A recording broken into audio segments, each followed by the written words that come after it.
The coaching end of it is great. Chuck has won numerous awards, and his team's having an outstanding job. But the other side of Chuck is he really cares and does an outstanding job. So he's going to be our presenter tonight to start with, and after him, we're going to go to Jamey. So Chuck, it's all yours. Thank you, and thank you again.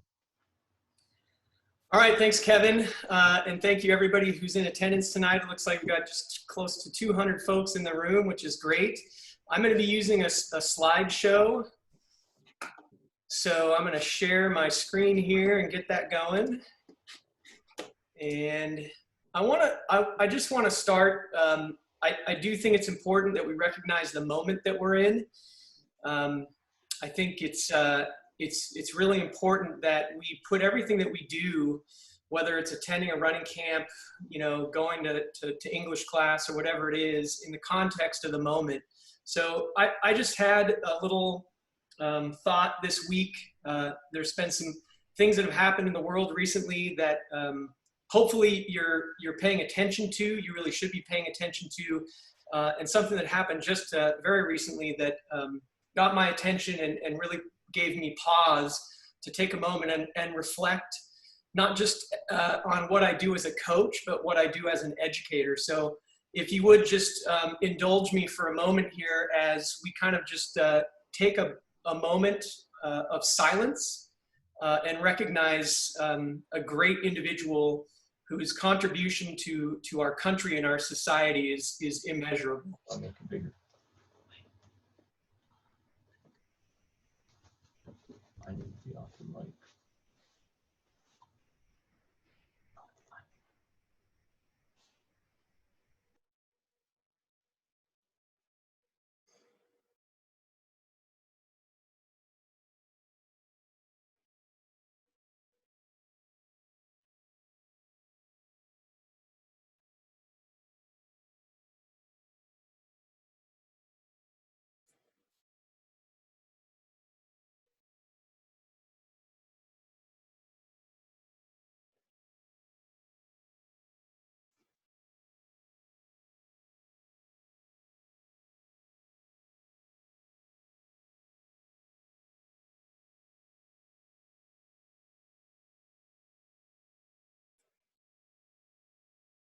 All right, ladies and gentlemen, thank you for that moment.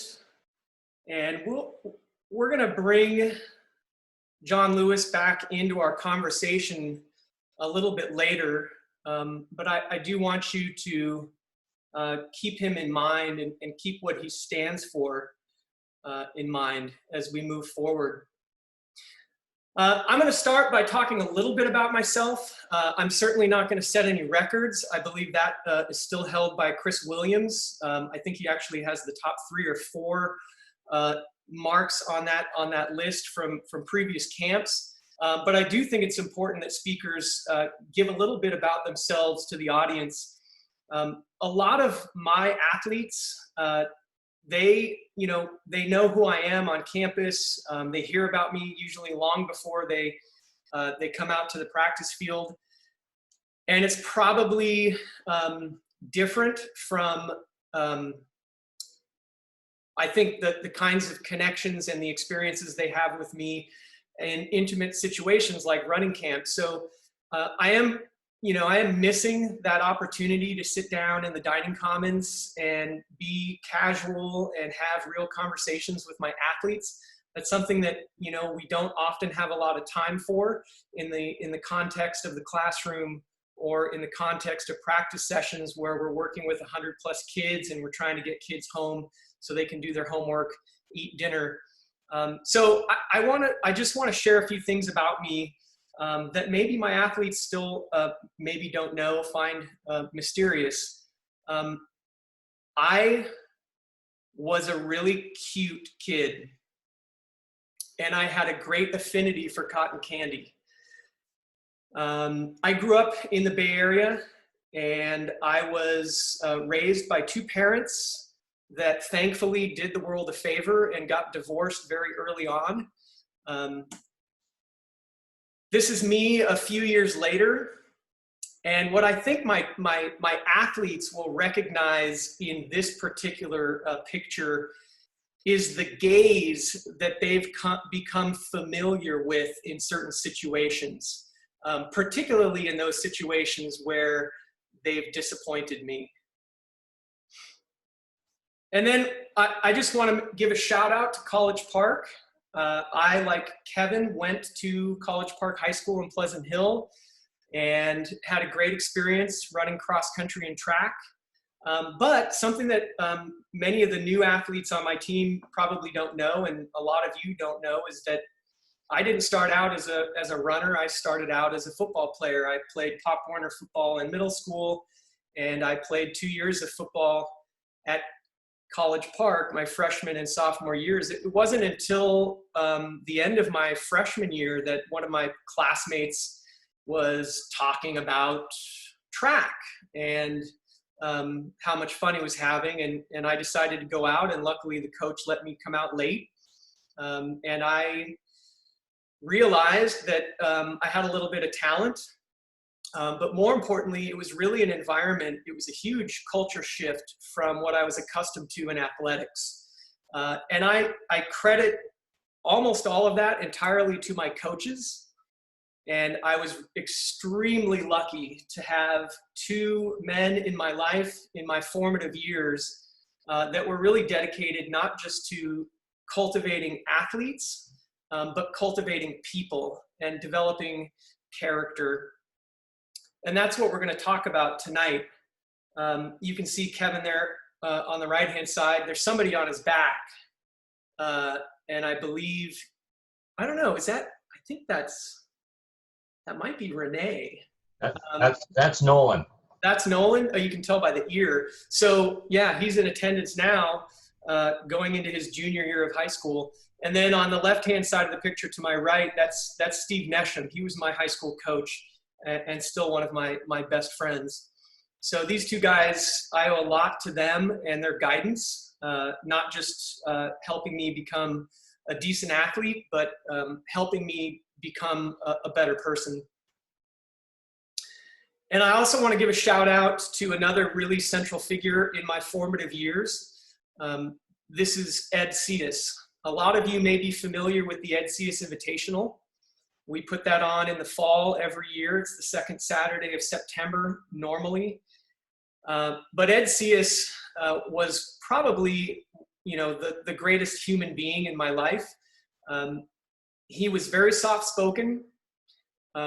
He was, his title was assistant coach while I was running for the College Park cross-country and track teams. But really, his title should have been life coach because he was a man who conducted himself with incredible dignity and generosity. He spent most of his day every day of the week doing something to give back to the College Park athletic programs. He spent a lot of time on the track, whether it was shoveling sand in the pits, helping align the track. It was a dirt track. Or he was out on the cross-country course, basically single-handedly making those trails that we now take for granted every year out there in Hidden Valley Park. But he also, he went to every other sporting event that the school hosted. And one of the things that made Ed Cetus special was he really focused on those athletes that often didn't get the spotlight, weren't in the limelight. He was the man who was able to identify that athlete, that student that really needed that boost. He always had perfect timing, whether it was just giving them a simple pat on the back or giving them an encouraging word, or, and this was a thrill to a lot of athletes who knew him, was when he came up to you with his autograph book after a race and asked you to sign it. So just a really special, special person and somebody that I feel so extraordinarily privileged to have had in my life. So that's a little bit about me and what I'm about. And now I just want to briefly talk about last season at Campolindo High School, where I now coach. So the 2019 season was a pretty special year for us in terms of our performance. We managed to win both the girls and boys Division III cross-country state titles last fall. It's something that I had never, been a part of before in my coaching career, which is, closing in on 30 years. It's not something that's ever happened for any of our sports at Campolindo High School. So it was really special and really gratifying. But I've been asked, looking back at this season, what was it that I remember most, or what was my greatest takeaway from this season? And I think it's still surprising to some people, though I think a lot of my athletes who have heard me talk about this before are familiar with it. The thing that I kind of remember most about the season, and the thing that I really look back on and feel was so special, is probably related a lot to this picture. And this is obviously not Campolindo up there on the medal stand. This is Maria Carrillo High School, and they beat us at the NCS section meet and are your 2019 reigning NCS champions. Greg Fogg is their coach. He's a coaching friend and somebody who I have great respect for. So this was a tough moment for our team. We had a lot of different feelings going on in this moment. But I just want you to hold on to this image because I'm going to come back to it later in the presentation. So I want to talk now about the school that I'm now coaching at, Campolindo High School. We're in Moraga, for those of you that are not in the North Coast section. Just to give you kind of a quick rundown of our school. It's in North Coast section is probably what we would consider to be, kind of a medium-sized school. We have a student population just under 1,400. We are predominantly a white student population, which reflects, I think, the demographics in our community. We have very few students that come to us as economically disadvantaged. We have 10% of our students receiving special ed services. We have great success in terms of academics. 83% of our students complete that college requirement, the A through G requirement. And we have, in the last few years, been graduating 100% of our senior class. But if you know anything about Campolindo, you know that we are very much an athletic school. We have a whole range of successful programs on our campus. We have an incredible swimming team. We have a very successful football program. We have perennial volleyball teams, boys and girls, that win NorCal and state titles. So we have a slogan. It's an unofficial slogan. It's Cougs don't lose. And this is kind of what I want to talk about right now. If you're Gracie or Jesse in the audience, these are two of my students that I had in journalism. They know that this slogan is not my favorite. I have some issues with the slogan. Not the least of which is the idea of shortening Cougars to Cougs. I think represents to me the sheer laziness of our society, that we have to take letters out of words so that we don't have to go through as many syllables. Drives me crazy. But the real problem that I have with this is that it really demonstrates, or is the epitome of, a kind of win at all costs culture. And when we start heading down that path of winning at all costs, of focusing on performance and fixating on performance, it really does lead us to some serious issues. And I bet that there are people in our audience at other schools, perhaps with similar demographics, or a similar culture that they're struggling with. And we are definitely struggling with that at Campolindo High School. This win at all costs culture is, I think, in part responsible for issues that we have with entitlement and inequity. Students feeling oftentimes isolated if they don't fit in, with what the majority expects, what the majority looks like. And certainly we've seen a real serious situation developing in terms of student mental health.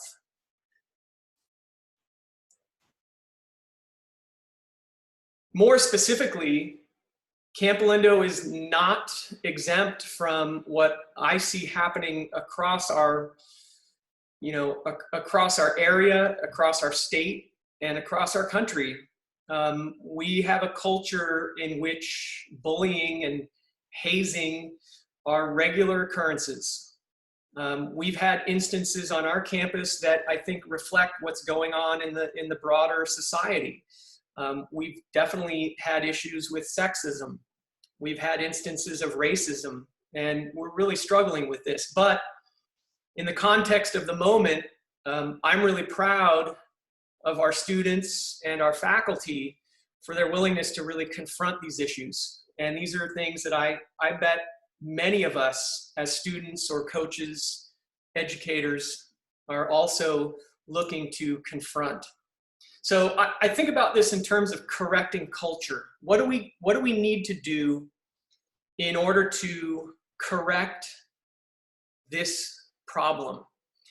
And I've been fortunate to have had the opportunity to implement a great program in at my school based on what's called the Inside Out initiative. And it really focuses on a few principles. And one is this idea of purpose. We all are familiar with the idea of goals and setting goals. And I bet coaches and athletes, have had plenty of sessions where we talk about, what is our long-term goal? What are the intermediary goals that we need to get to in order to ultimately achieve our long-term goal? And we're probably familiar with this idea that goals need to be they need to be measurable, right? They need to be quantifiable. It's a time, it's a place. And those are okay to have. We really need to have those in order to reach our competitive potential. But we also need to remember that there's a purpose to what we're doing. There's a purpose to what we're doing as athletes and as coaches in the context of interscholastic sports. And purpose is different from goals. And you have to have purpose. You cannot just get away with goals. The other two things listed here, growth over performance. This is that idea of adopting a growth mindset. And if there are classroom teachers in the audience, I'm sure they're familiar with this concept. We see our students oftentimes fixated on achieving a grade. At Campolindo High School, the worst grade you can give is a B+, by the way. This fixation on grades completely dismisses what I think we're all there to do, which is to get better at whatever we're trying to learn, whatever skills, whatever knowledge, right? We're trying to grow. And I think the same thing is taking place in sports. We often get sidetracked looking at performance and standards versus whether or not somebody has improved. And the last one on the list here is community before the individual. And I think this one, is kind of cliched. We talk about team first. But our teams, right, these are microcosms of our greater community. And we need to recognize that in order to be successful, not just as a team, but in order to have individuals thrive, we have to have a healthy community. So these things, they have to be implemented intentionally. We can't just say, oh, well, we know they're important. You have to have a plan. for how to implement these things. And I'm not just talking to our coaches, I'm talking to our athletes. Our athletes need to show up at practice with a plan on how they're going to contribute to this culture, how they're going to help change and correct this culture. It needs to be intentional and it needs to be persistent. It needs to be happening all the time. I mentioned earlier the Inside Out initiative. This is one great resource that I definitely recommend coaches take a look at. There's a few others that I've learned about just recently in my discussions with other coaches over Zooms over the last few months. Coaching Boys into Men is a great program. Athletes as Leaders, also an exceptional program. And all of these programs are addressing what I believe and what many believe to really be a problem right now in our sport culture, this win at all cost mentality. So I challenge you, I challenge athletes, I challenge coaches, I challenge parents and teachers to always start an endeavor by looking at what is it that you value most. So the Inside Out initiative actually gives you a list of values. And if you've read this enough times, you realize that they have loyalty on here twice and also compassion on here twice. I'm not sure if that's intentional. But this is just a starting point for thinking about, right, having a conversation about what is it that's most important? What is it that's most important to us as human beings, not just as athletes or students? What is it that's most important to us as human beings? And from there, I really encourage you as athletes and coaches to develop a mission statement. This is an example of the mission statement that we have at Campolindo High School. I've been coaching for 27 years. I never had a mission statement until 3 years ago. And this has really been, incredibly helpful to me. I refer back to it frequently, especially when I'm facing really kind of difficult situations with my team, difficult situations with parents. This is always something that helps redirect my priorities. What's most important? What am I trying to do? Now, I want to talk specifically about what athletes can do. The vast majority of people in our audience are athletes. It can't just be up to the coach to cultivate this culture, to correct this culture. Athletes have to take responsibility for it and take action.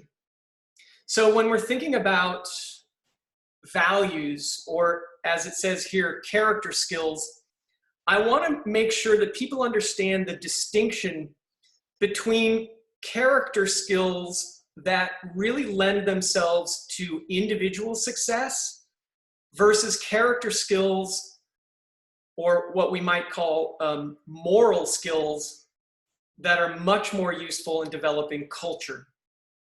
So you see the list here on the screen, and these are great traits. I would love somebody that's ambitious to join my squad.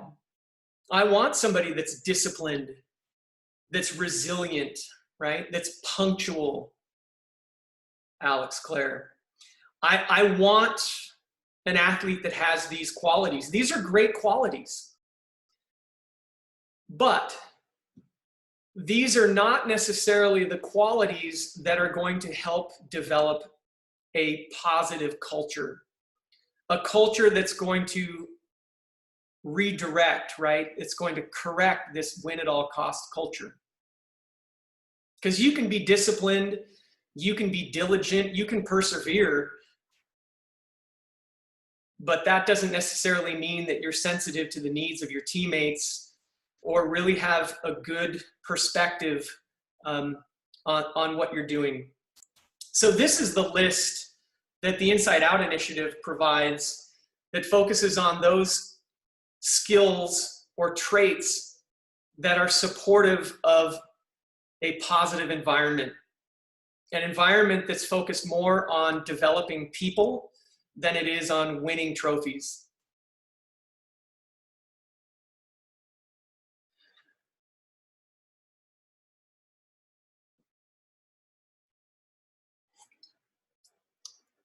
So I've got a few anecdotes.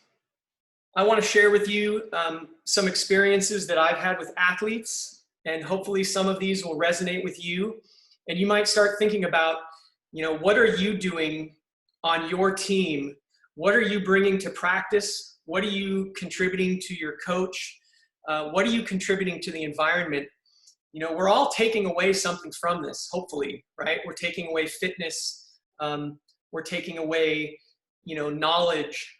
But we all need to remind ourselves that we have to be able to give something back. So these are some stories that I think are powerful in terms of reminding me of what my real purpose is. What is my purpose? So this is the story of College Park High School's first NCS championship team. This was the first championship of any sport for the school in 1998. This team was led by Craig Lee. Craig Lee is now coaching in the South Bay, and he's the guy on the left there in the newspaper clipping, and you can see him with his teammates, and they're huddled up at the NCS Invitational. So Craig was certainly the catalyst for this incredible achievement. There's a great quote that he gave me that I'll share with you now.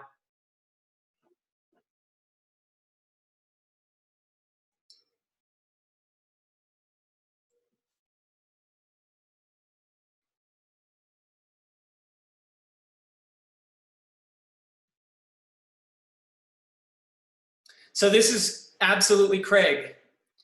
During the summer, he essentially would run to each of his teammates' houses and pick them up in order to get their long run in or whatever the run was for that day. And if somebody didn't show up, if somebody wasn't out on their doorstep, he would bang on the door and he would remind them of, what their goals were. And so when I think about this, I think about the kind of, what are the traits that he's exhibiting here? He's exhibiting responsibility. It's not just his responsibility to improve himself. Certainly we would love that, and he did a great job of that. But he also took responsibility for the improvement of his teammates and making sure that they felt connected to this goal that they had. He was also incredibly loyal to his teammates, and this led to the environment that cultivated that championship season. A lot of you have heard me talk about this athlete. This is Erica Holland. I actually presented at camp and gave you an article about Erica. She went on to Stanford, and running was actually her second sport. Her primary sport was soccer. So when she got to Stanford, she played full-time for them. She set the school record for longest time in goal without a score, without giving up a score.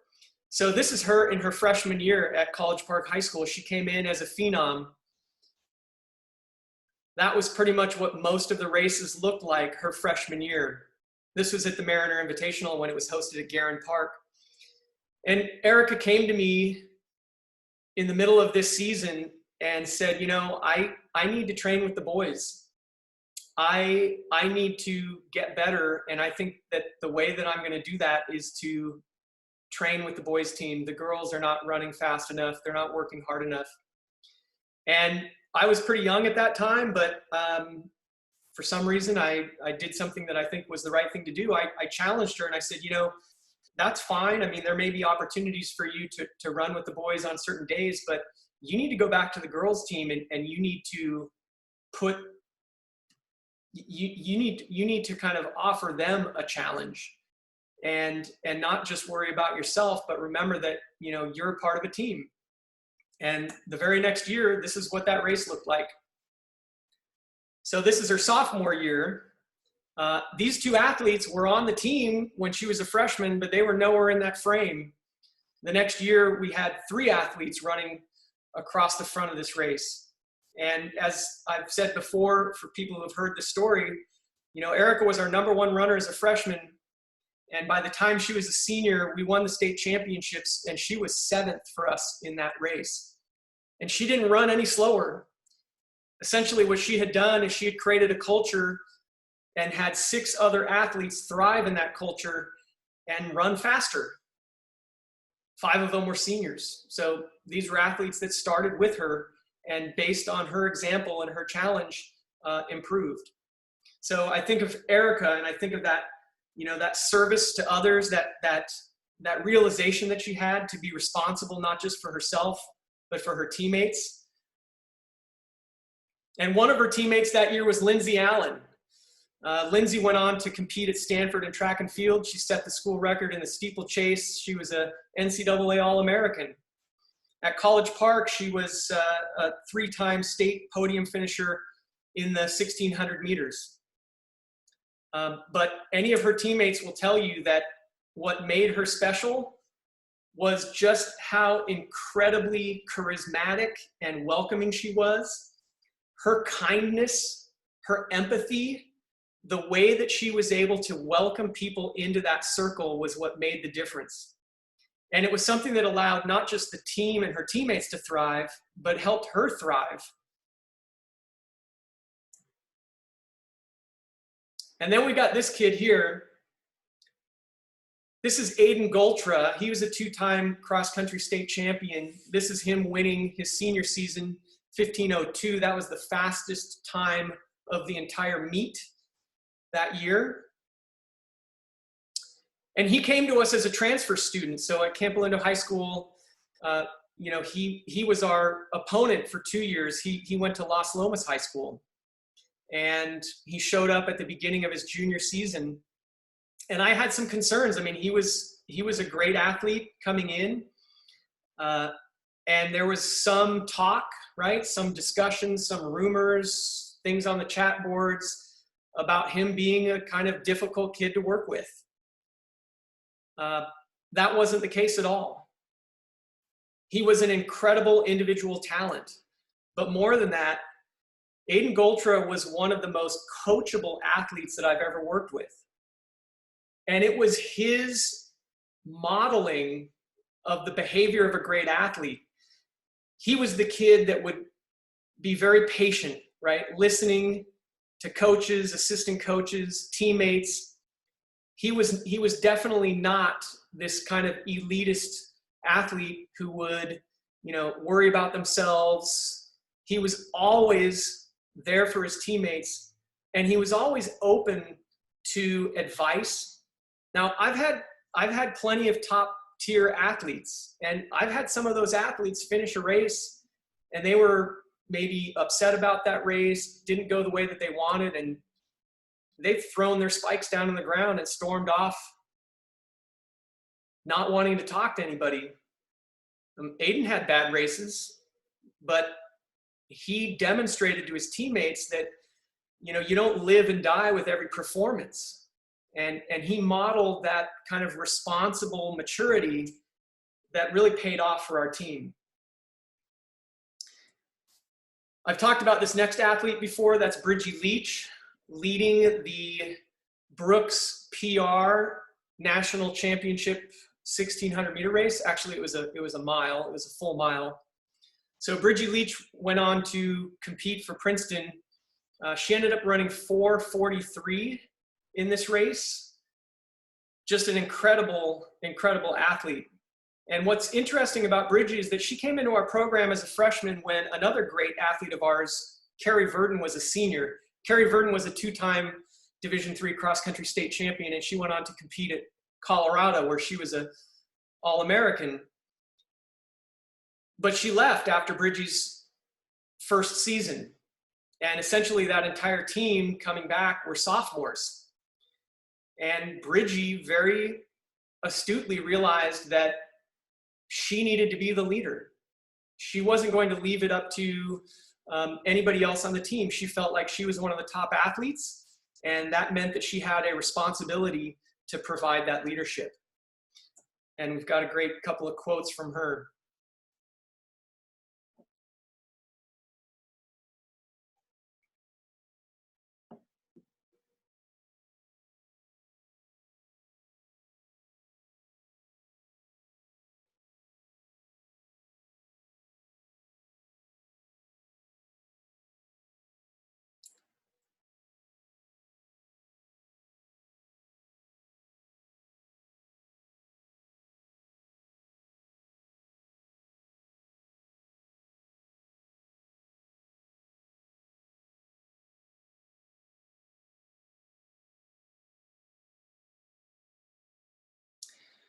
And I'm going to leave you, in terms of my athlete examples, with this character here.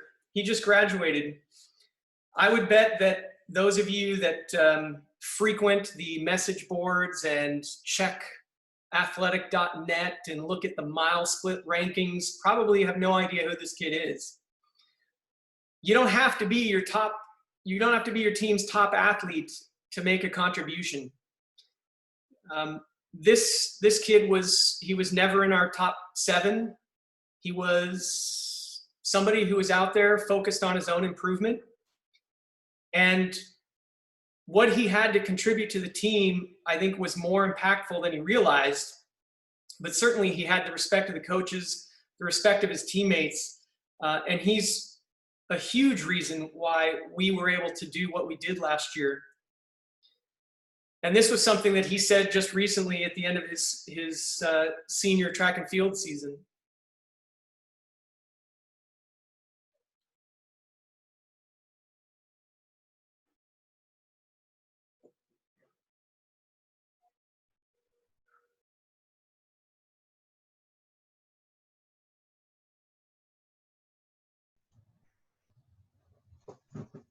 So thanks, Easton. So let's get back to this, this slogan, Cougs don't lose. This is a crappy slogan, and we're getting rid of it. In fact, the faculty has already decided that this thing needs to go away. A win at all cost culture is a cancer to your community. So what we've come up with, at least in part, is a new slogan. It's called Together We Rise. I love it. And I think it speaks to what cross country is really all about, what the running community is really all about. And now I want you to think back to those people that I mentioned at the beginning of this presentation: Kevin Searls, Steve Nesham, Ed Cius. I mean, they all embody so many of these qualities. And so do the people that you see on the screen. These are athletes that bring every day these qualities that help to contribute to an incredible culture, that help to counter the negativity of this win at all cost mentality that our broader society seems to continue to reinforce. We're talking about people who do the right thing, people who don't point their finger in the air when they win a race. They let their time speak for themselves. People who have their teammates back. People who are there not just for themselves and their teammates, but to provide an environment where everybody can develop and enjoy the experience. I'm really proud of our students at Campolindo who were the first at our school to respond to this issue of social justice and put into place, or begin planning to put into place, symposiums and other strategies for our athletic department in order to educate and change our culture. We've got people on our team that bring to practice every day this sense of responsibility to make sure things are fair for everyone.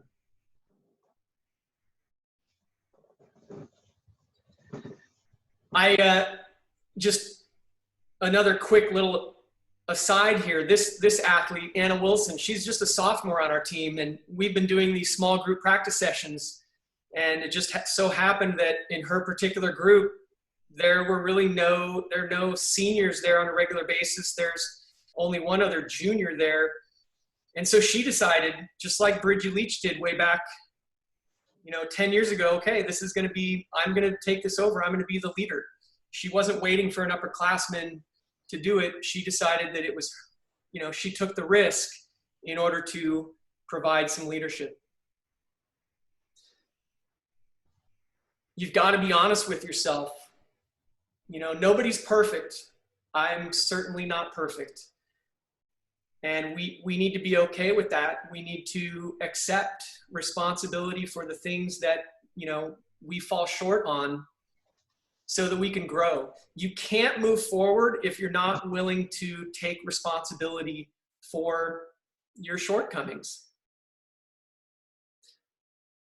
You've got to always remind yourself that kindness is way more important than a time or a place.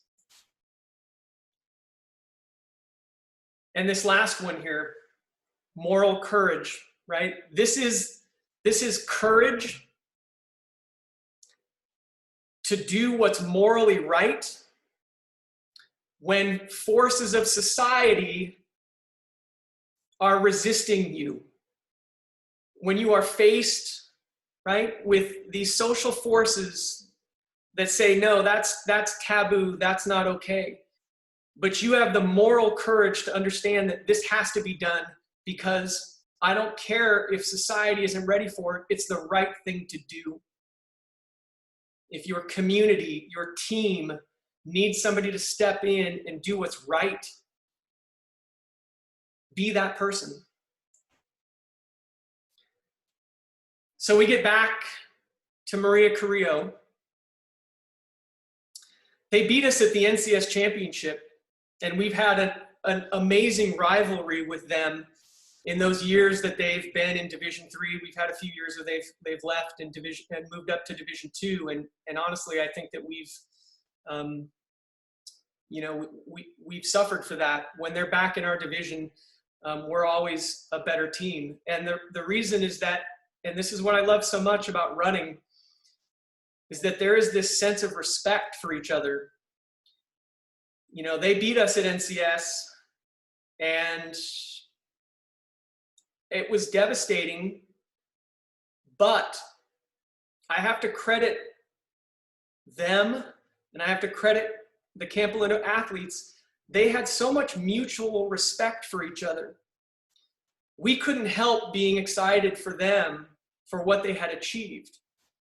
And to come back the next week at the state meet and have two NCS teams finish first and second and stand atop that podium, I think was a testament to this culture that we have here in cross country.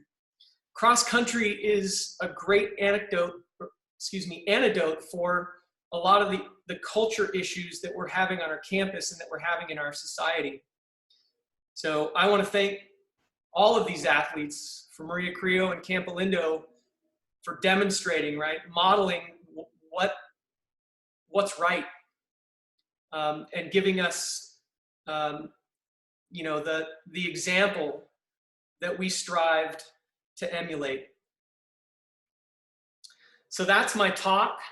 I challenge all of you as athletes to bring something back to your team every day. You need to have goals, but you always have to remind yourself of your purpose. And our purpose is to be better human beings. Thank you.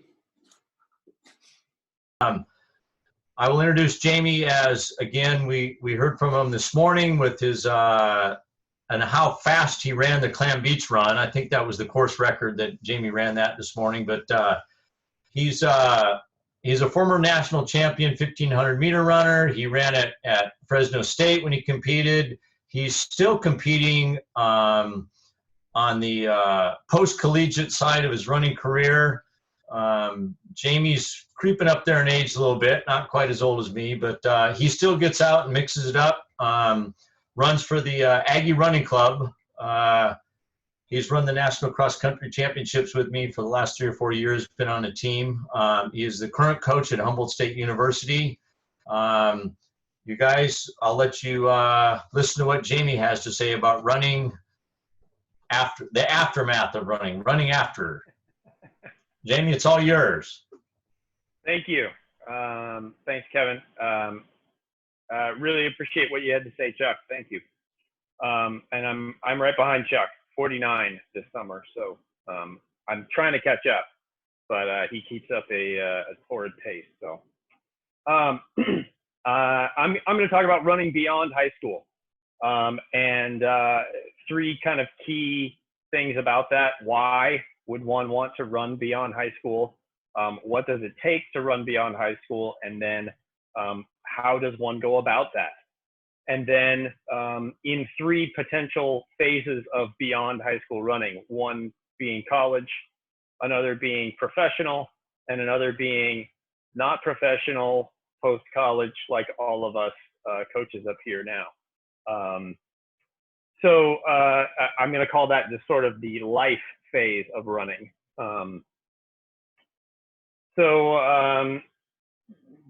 Very quick background. I grew up in Oregon, won a state championship in cross country there.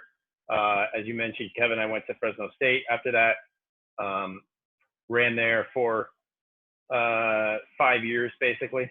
Had some success there, decided to continue running after college. Got a lot of help from the Reebok Aggies at the time running club, now the Hoka Aggies, and developed into a professional runner, won a national championship, started coaching, had a few detours away from coaching, but always ended up coming back. I previously coached at UC Santa Cruz, and I'm now just finished my 3rd year at Humboldt State.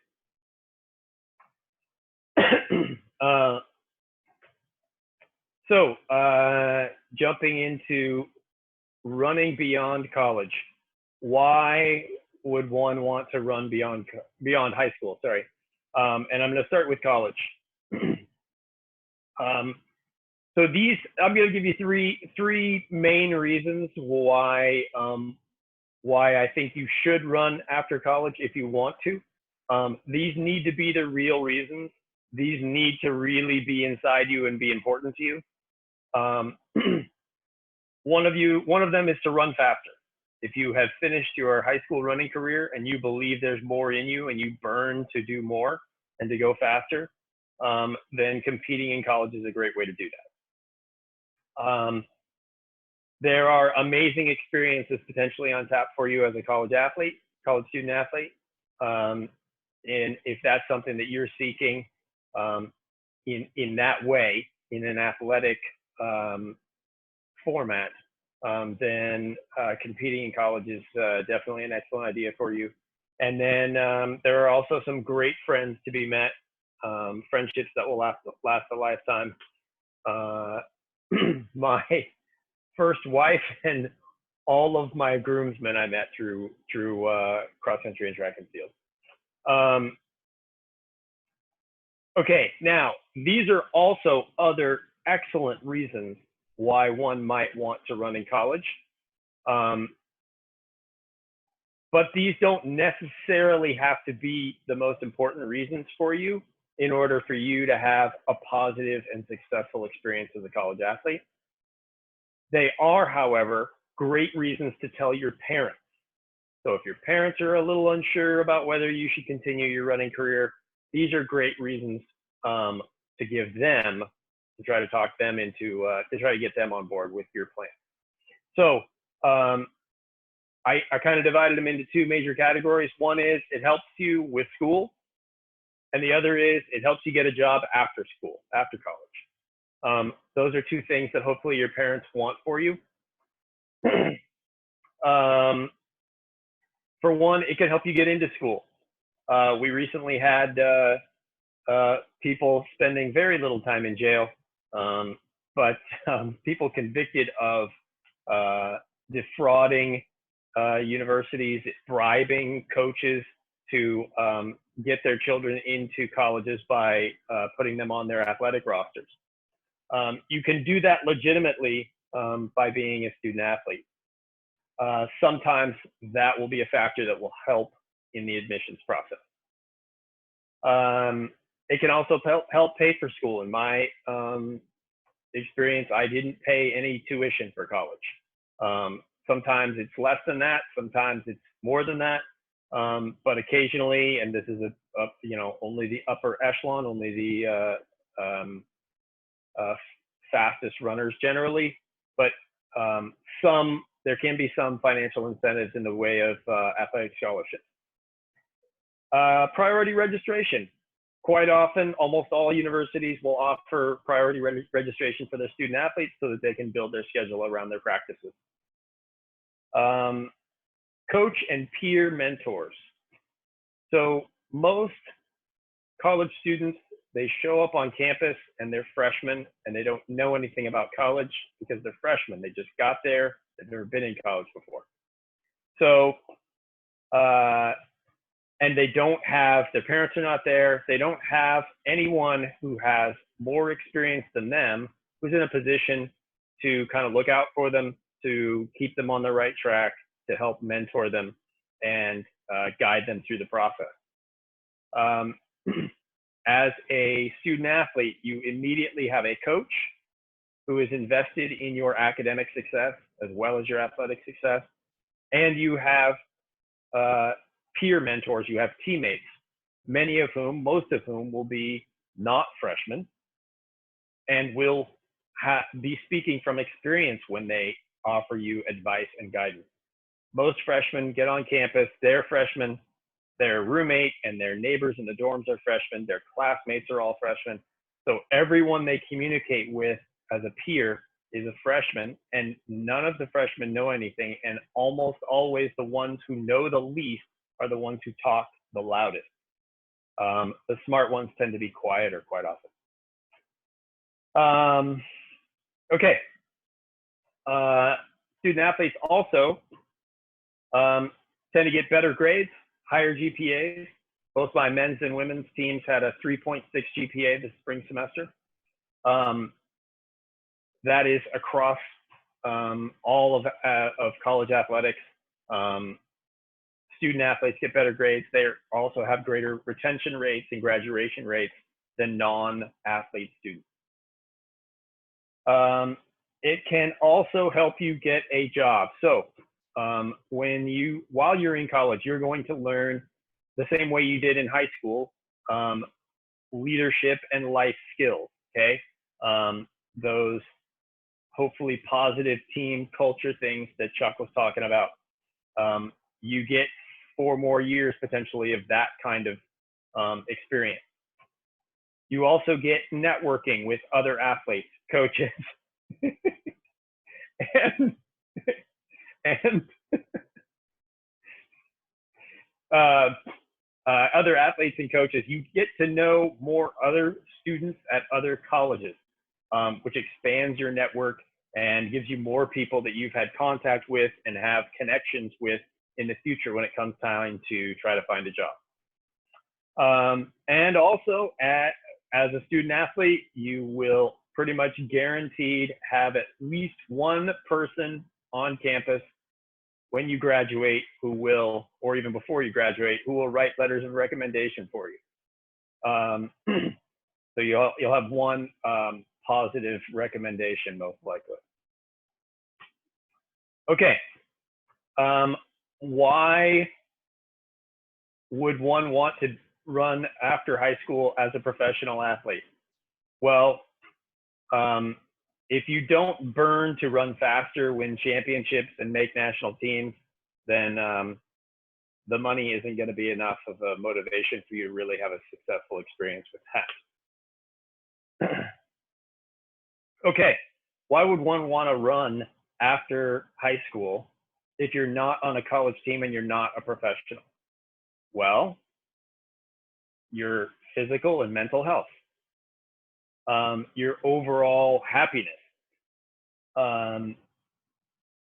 maintaining connections with old friends and meeting new friends, and nostalgia, being able to stay in touch with that sort of lifelong thread of running and being able to recapture feelings and emotions and experiences, memories from the past that were positive.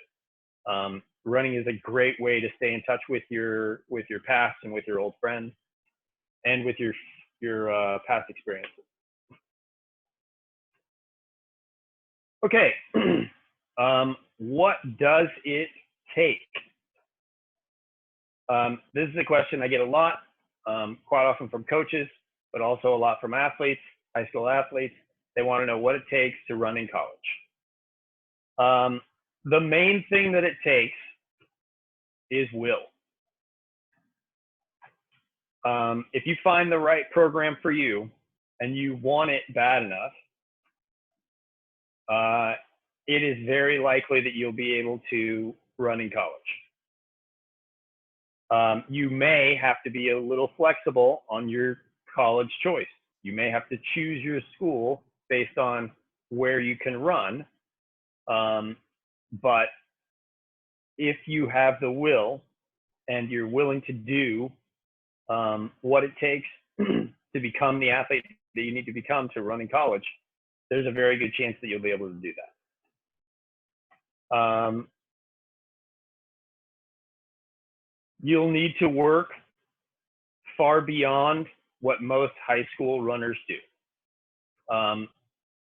Generally, showing up for practice most days to all days is most high school runners' definition of being a really hard worker.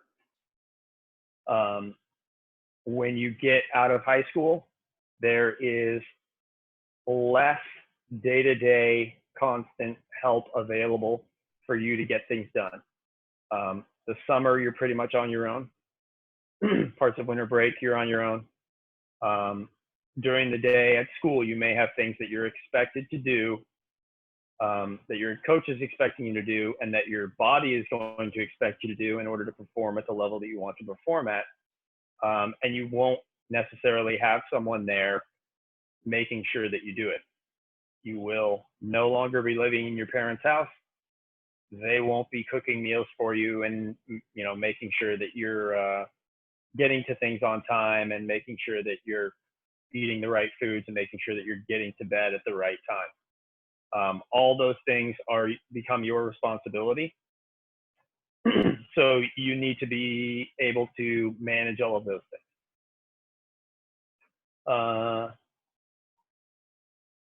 Eating healthy, iron and vitamin D supplements for a large number of people if necessary. Sleeping more. I'd be willing to bet that very few, if any of you, during a normal school year, get enough sleep. Sleep is going to be even more of a challenge perhaps in college, again, because your parents are not there, you're not living at home, you're responsible for your own schedule, which means procrastination is on you. You need to manage your time so that you don't have work to do in the evening when it's time to go to sleep. And you need to manage your time so that you are skipping the Xbox or the PlayStation when it's bedtime and hitting the rack. As I mentioned, you need to train over the summer and part of the winter, essentially on your own. There won't be practice. So you've got to get yourself out the door without necessarily having a team and a coach to meet with. The main key, or one of the main keys, is going to be finding the right place for you. Find the situation that works for you academically, but also that will work for you athletically. And look beyond the next few weeks and months. Look beyond how the rest of your high school career is going to be affected by your college choice, and look at how your college career, both academically and athletically, are going to be affected by your college choice.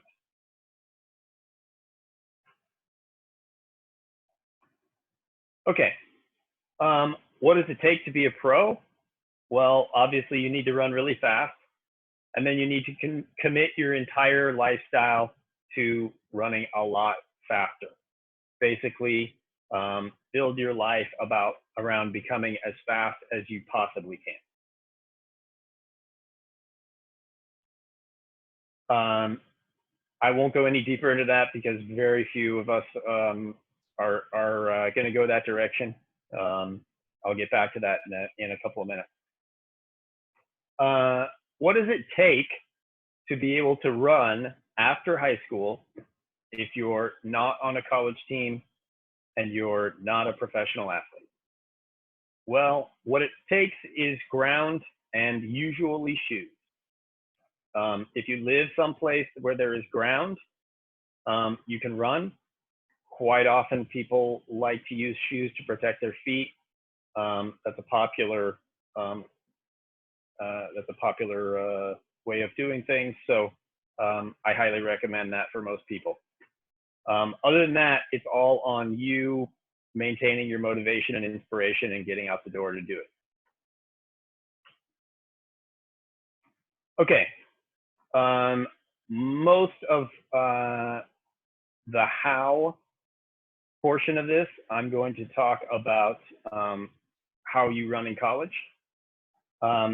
Again, getting back to the pro part of it, so few of you are going to need that if you really want to, when you graduate from college, you want to run professionally, feel free to contact me. I will give you a private tutorial about how to do that. In the life portion of things, if you're not a professional athlete and you're not in college, but you want to run, how do you do that? Start by, you can reconnect with your old running friends, your friends from high school, challenge them to run, maybe run with you if you're still living in the same area, maybe pick an event down the road that you can both train for, or train for as a group. Go to local running stores.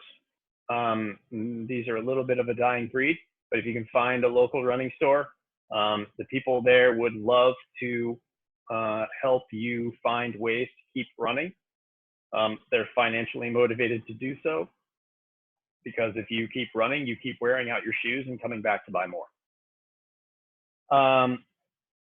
Look on the internet or ask at that store or ask at local races, and contact your local running club. There are usually more than one.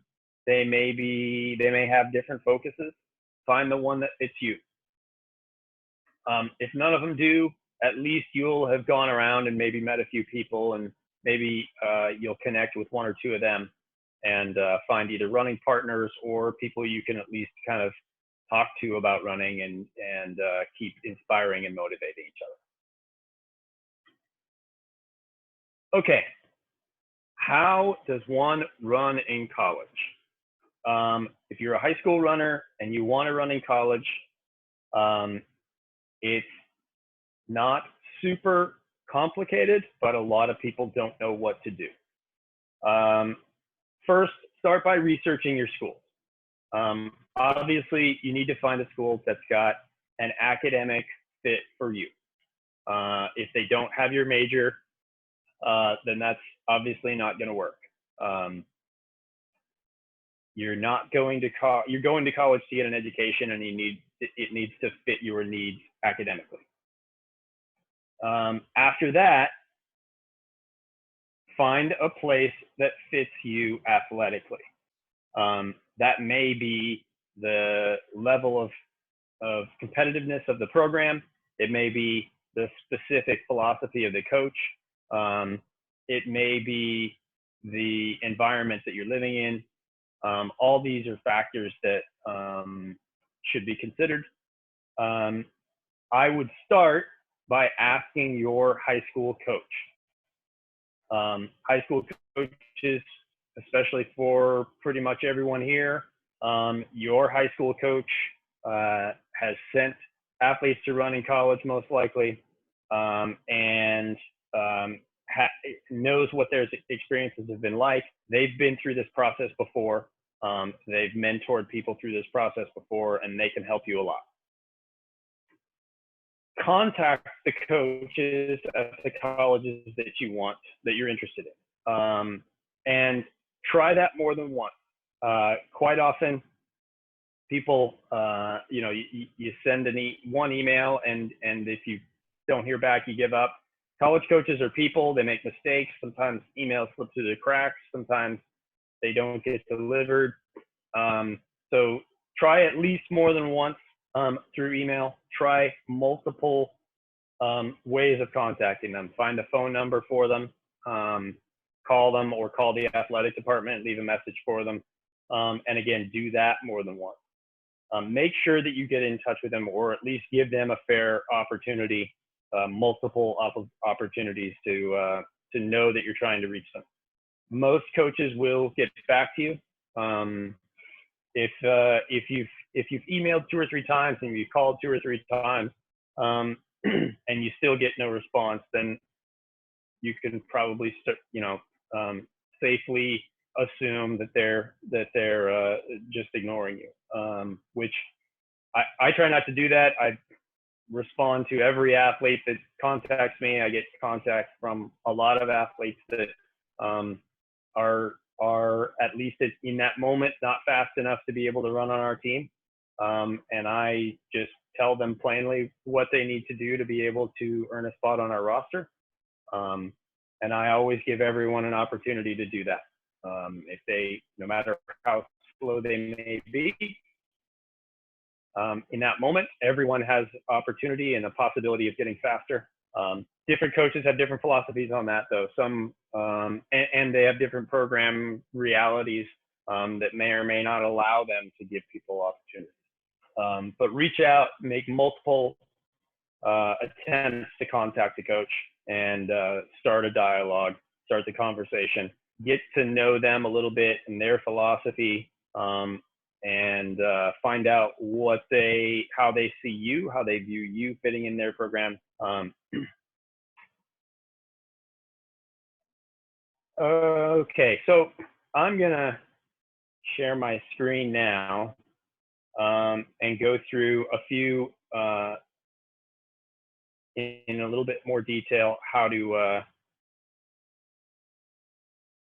contact the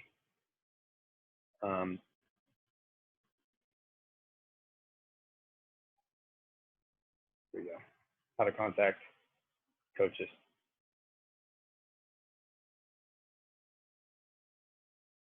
Okay. Okay.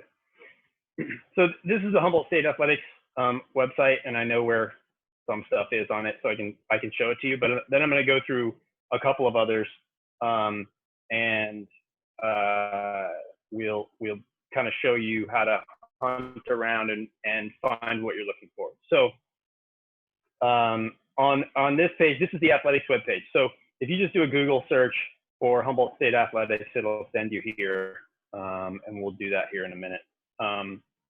But this is, once you're here, you're going to look across the top here for something like athletics or department, or maybe something that might say just Jacks or whatever the mascot is.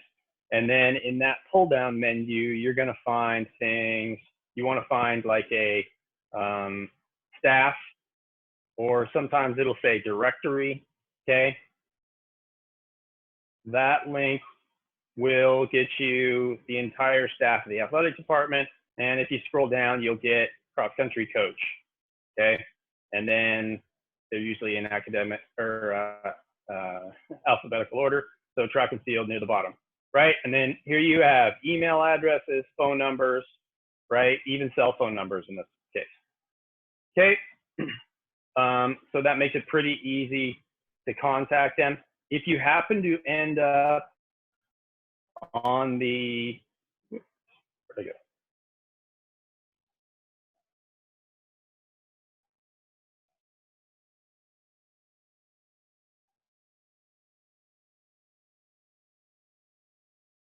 Didn't mean to click the stop share there.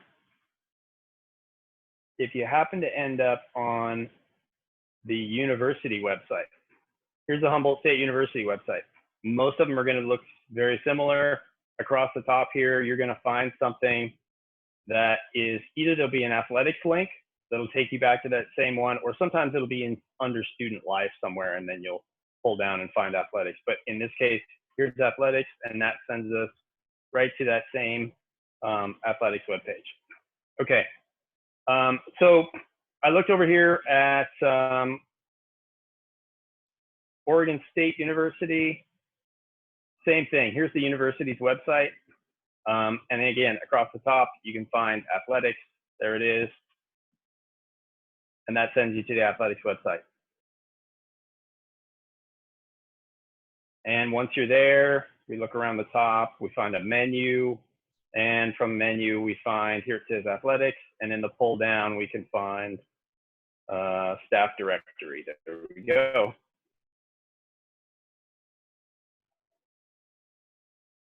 Okay, pull down, we've got the whole administration, athletic, academic, we've got band, baseball, eventually we get down here to cross country and track and field.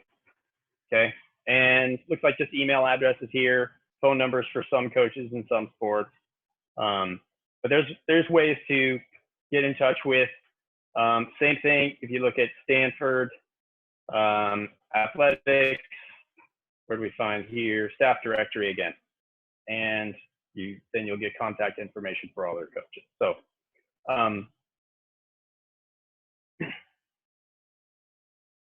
just wanted to walk through that because I've had a lot of people question how do they get in touch with coaches. That's how you do it. Oh, one other thing I wanted to show from that.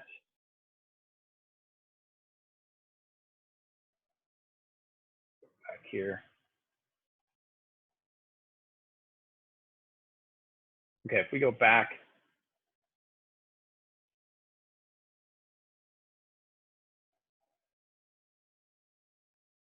If we go back to the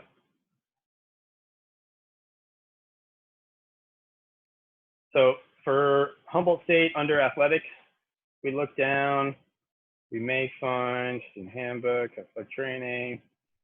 I don't see anything about recruits. So sometimes you'll have to go into a sport. Track and field. And under, sometimes it'll be across here, but under more, or sometimes it'll say additional links. We pull down and there's recruit. Okay, click on that and usually you'll be able to link to here a recruiting questionnaire, recruiting form. Okay, here's more information, contact information for the coaches again there. On the Oregon State site,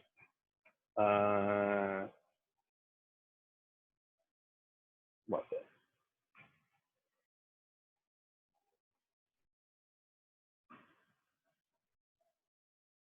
Let's see if they have one. I'm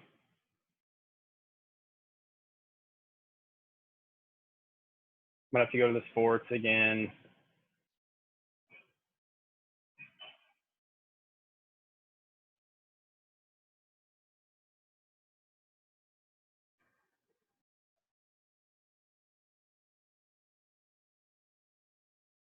Okay, additional links, recruit questionnaire. Okay, so if you hunt around a little bit, you can find it. Quite often it's on the sports tab. I remember looking at Stanford's earlier, and theirs was, I think, on their just their front athletics page under more links or additional links. Okay.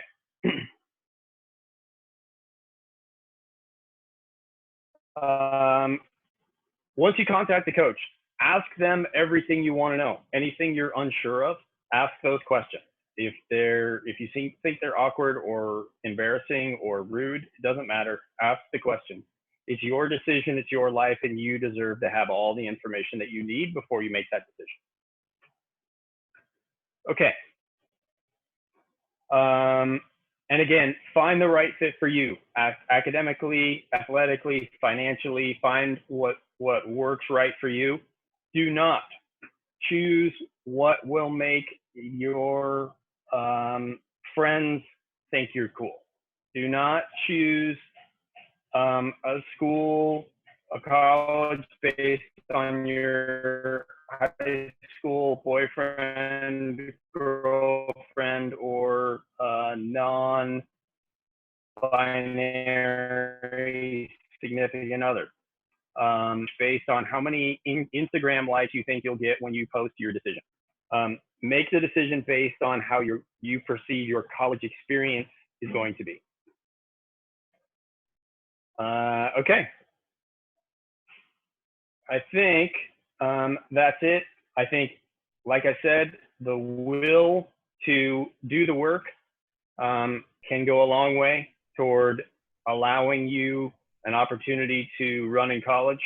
If you want to, you should certainly reach out to the coaches at the colleges that you're interested in and find out what they say. Find out what the real situation is like and see if you can make it fit for you.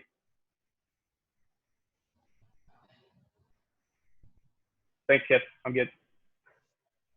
All right, Jamey. Can you hear me now? Hopefully. Yeah. So thank you, everybody. I don't know, Chuck, if some questions popped up on that last one for Jamey. We will see Jamey later this week. He's going to go out to Patrick's Point, I believe, tomorrow and check out some of the runs we've been doing there. A great presentation, Jamey. A lot to think about going on to run collegiately. Myself, I was I'll say above average high school athlete. Came time to make a decision what I wanted to do on the collegiate level, and I really had no idea. I know that Dabble Valley College, the junior college, is right across the street from the high school, and I spent 2 years there, and I don't regret it at all. I grew mentally, physically, and at that point in time, I decided to go on to Humboldt State, where I competed on there. So a lot of decisions to be made. Post-collegiate running, or I shouldn't say post, or collegiate running is not for everybody. It's not necessarily a job when you run collegiately, but as Jamey said, you got to put a lot more into it, a lot more dedication to it. It's work. And, people always talk about scholarships, and that's a whole different thing to speak about. But scholarship puts even more pressure on you as an individual, as an athlete. So, but great opportunities to get out, to see, to travel, to meet people running on the collegiate level. So consider it. Some of you have a lot of time to think about it. Some of you are very young, and some of you, it could be you're trying to make that decision right now, and where do I go? No one knows who I am because of a virus floating around in the world. So anyways, Chuck, was there any questions that popped up for Jamey on there, or are we good for this evening? We'll make it quick. So let's see, I'm going to say it's Toby Yegian says, how much sleep is enough? Jake Swanson also wants to know, how much sleep is enough sleep, Jamey? That's going to vary some from person to person. But at a high school to college age person, especially if you're training hard, I would say 8 hours is a minimum. 9 to 10 is probably better, and some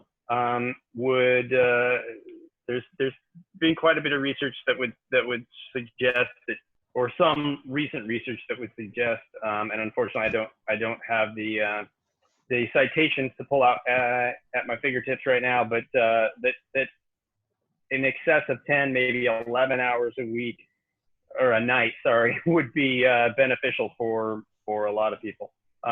If you get to sleep until you can't sleep anymore, and then you get to take a nap later in the day, that would be ideal. I know that doesn't fit everyone's schedule, but as much sleep as your body wants certainly is enough.